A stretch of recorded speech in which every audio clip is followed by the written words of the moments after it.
Nous allons voir donc l'utilisation du logiciel CCleaner qui permet de nettoyer son ordinateur. Donc lorsqu'on exécute l'application, on arrive sur cette fenêtre, ici avec plusieurs boutons. Le premier, nettoyeur.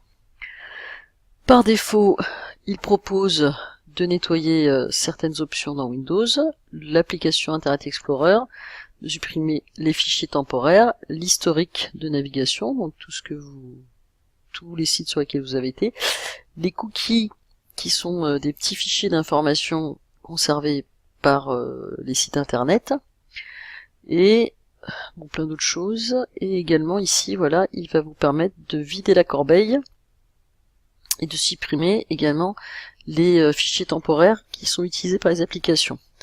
Donc, ici nous avons toute la partie relative à Windows. On a un deuxième onglet pour les applications. Et donc on va avoir notamment les différents navigateurs internet. Donc moi j'ai sur mon poste Firefox, donc il me propose de supprimer le cache, les historiques, les cookies, également Google Chrome et rebelote, cache, historique, cookies, ainsi que quelques données d'applications qui existent, qui sont installées sur mon ordinateur. Donc par défaut, les options sont déjà correctement sélectionnées. On peut directement cliquer sur le bouton nettoyer.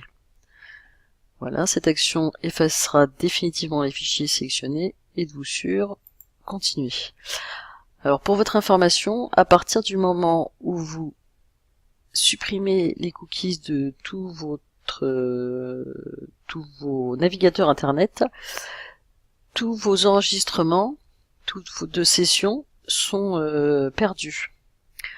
Donc il va falloir vous reconnecter à chaque fois au site sur lesquels vous êtes habitué. Voilà, donc là, il démarre les suppressions. Donc il devrait à un moment s'arrêter puisque j'ai un navigateur qui est ouvert. Et donc le navigateur étant ouvert, j'ai ici Firefox qui est ouvert, il va pas pouvoir réaliser la suppression des fichiers. Voilà. Ici le message, vous devez fermer Firefox avant de pouvoir nettoyer le cache. Donc voulez-vous que CCleaner ferme Firefox? Vous dites oui, et c'est lui qui va s'en occuper directement. Donc voilà, donc il va réaliser la suppression de tous les fichiers. Donc le nettoyage est terminé. Donc on a un petit rapport où il dit qu'il a supprimé 30 511 fichiers de suivi. Donc en effet, les fichiers de type cookies sont des fichiers qui permettent de récupérer vos données. Et 2 gigas 200 de fichiers inutiles. C'est tout ce qui est dans la corbeille et également les fichiers temporaires que les applications ne suppriment pas forcément lorsque vous avez fini votre activité. Voilà, donc ça c'est la partie nettoyage de fichiers. Maintenant on va voir la partie nettoyage du registre. Alors il faut savoir que Windows utilise un registre dans lequel il sauvegarde toutes les informations du type quelles sont les applications qui sont installées, où est-ce qu'elles sont installées, comment elles fonctionnent, etc.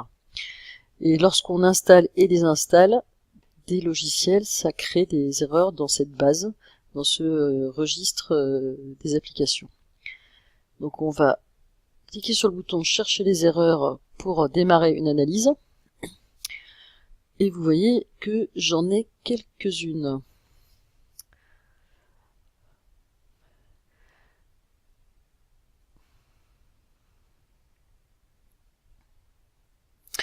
Voilà, donc l'analyse est terminée. Donc on va cliquer sur le bouton corriger les erreurs sélectionnées. Donc elles sont toutes sélectionnées. Et il pose une question, voulez-vous créer une sauvegarde des clés du registre? Tout ce que vous avez ici, c'est ce qu'on appelle des clés, afin d'effectuer des changements.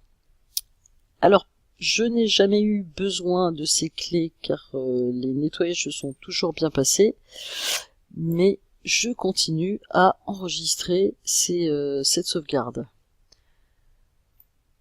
Donc ici, nom du fichier, avec la date du jour, enregistré. Voilà, donc il a enregistré avant modification toutes ces fameuses clés, 151 erreurs, et je vais donc pouvoir maintenant corriger toutes les erreurs sélectionnées. Voilà, terminé.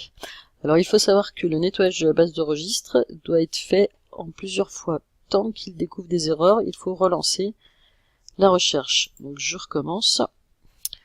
Et voilà, souvent il y a des erreurs qui sont cachées.